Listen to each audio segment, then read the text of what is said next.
If you've stepped inside Stillwater's legendary pizza joint lately, you may have wondered what's with all the kites. These free-spirited toys actually belong to the free-spirited restaurant owners, Marty and Richard Dermer. The Hideaway and Kite Flying, yeah, they've got a lot of similarities. Both are built around good times. Just a tiny fraction of their massive collection that includes all sorts of kites, like the ones they launched for us.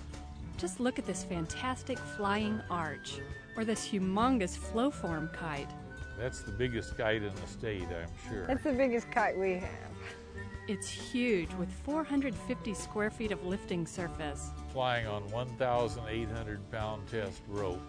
But as thrilling as it is to get something like this off the ground, Marty and Richard say the best part of this hobby is the people you meet. Anytime you find a bunch of grown-ups who freely admit to doing something as essentially frivolous as kite flying, they tend to be a pretty happy, well-adjusted, fun-loving folks, and they're fun to be around. Between officer duties for various kiting organizations and the pair's appetite for a good festival, kites have taken this couple far. To England, to France, Denmark, South America, New Zealand, China, Guadeloupe, Canada multiple times, and all over the United States. But even with all that globe-trotting, the Dermers agree that some of the finest kiting to be had is right here in Oklahoma.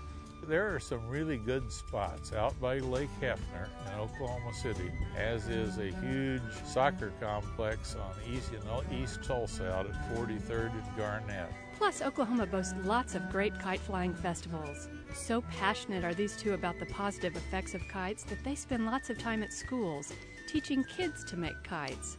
They mess with a bit of string and a bit of plastic and some bamboo, and then they step outside, and so many times I've heard, wow, I didn't think I could ever do anything like that. And I think it teaches them to understand success, the feeling of success. It's a real eye-opener for them to discover they can build something themselves that really works. Marty and Richard believe the world might be a nicer place if only more people flew kites. After all, when you share the same sky with others, it's tough to remain strangers. It certainly transcends national boundaries. You can take a kite anywhere in the world and make instant friends with it. And when Richard handed me the reins of their winged box kite, I got a chance to test their theory. Not that I was cranky before, but it's true. You really can't fly a kite without giving your spirit a definite lift. In Stillwater, I'm Shel Wagner.